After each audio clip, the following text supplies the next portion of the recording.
Assalamualaikum warahmatullahi wabarakatuh. Bermula dari pemerintahan kolonial yang begitu pusing menghadapi perang Aceh yang mengangkat banyak biaya, serta banyaknya korban di kalangan Kenil dalam menghadapi gerilyawan pribumi yang hanya bersenjata parang dan minim senjata api itu, pasukan Belanda menderita kerugian yang teramat sangat parah serta kekurangan pasukan karena banyak yang tewas di medan tempur.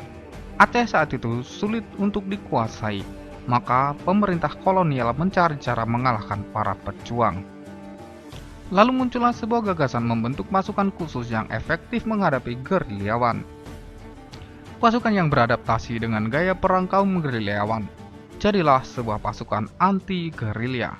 Pasukan ini dibentuk pada tanggal 20 April 1890 yang diberi nama Marsose. Pasukan ini dibentuk atas prakarsa dari Muhammad Arif, seorang jaksa kepala di Kutaraja Aceh. Muhammad Arif adalah orang Indonesia yang pro Belanda setelah pendudukan Belanda di Aceh dimulai. Dia memberi nasihat kepada gubernur militer Belanda di Aceh. Pembentukan pasukan ini tidaklah sulit. Tahun 1889, Komandan Tentara Belanda di Aceh sudah menyusun 2 detasmen pengawalan mobil yang memiliki kemampuan anti-gerilya. Konsep pasukan itu lalu dimatangkan lagi hingga menjadi pasukan Marsose yang akhirnya membuktikan diri sebagai pasukan elit karena beberapa tugas berat yang sulit dilakukan Serdadu Kenil biasa berhasil mereka selesaikan. Bagaimana tidak, pasukan ini adalah pasukan pilihan dari berbagai kesatuan Kenil baik pribumi maupun Eropa. Marsose juga disebut sebagai tentara bayaran yang dalam istilah bahasa Inggris disebut mercenaries. Selain itu, pasukan ini populer dengan sebutan Soldier of Fortune, yang artinya sebuah kesatuan prajurit yang disewa untuk memenangkan peperangan.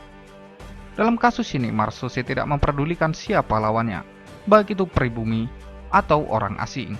Terpenting adalah mereka mengabdi dengan sepenuh hati untuk orang yang membayar mereka. Maka dari itu, Marsose adalah jawaban atas kesulitan Hindia Belanda dalam melumpuhkan perlawanan masyarakat Aceh pada saat itu.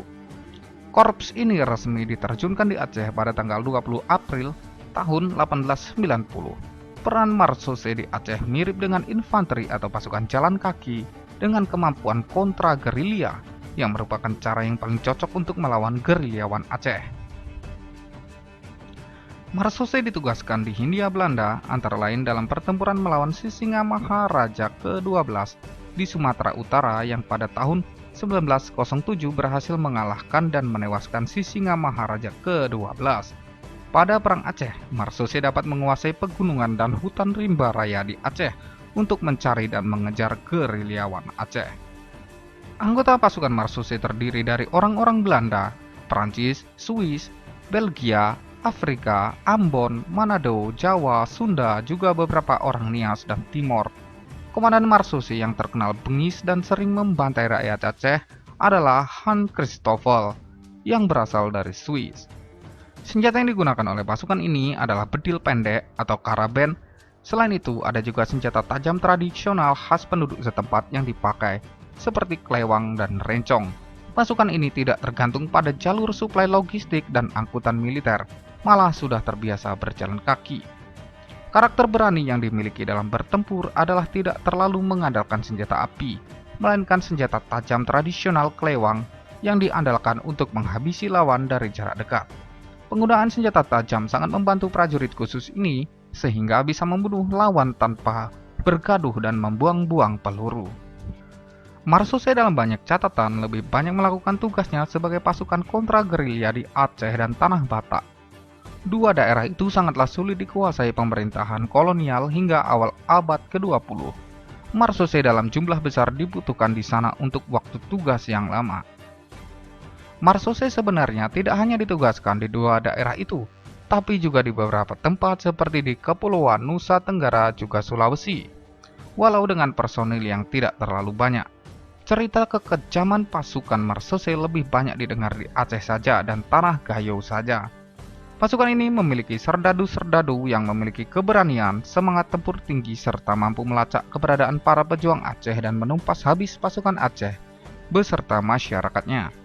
Tindakan Belanda dengan membentuk pasukan khusus ini berhasil memukul mundur pejuang Aceh, menangkap Panglima Aceh, dan bahkan Tengku Umar Syahid berhasil ditahan pasukan Marsose ini.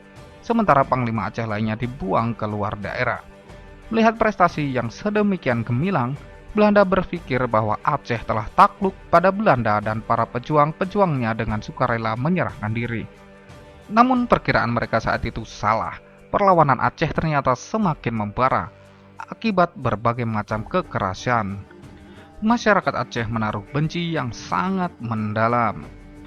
Anak-anak yatim dan janda-janda yang ditinggal suaminya ikut mengangkat senjata melawan keganasan Belanda, walaupun harus berhadapan dengan pasukan Marsuce sekalipun.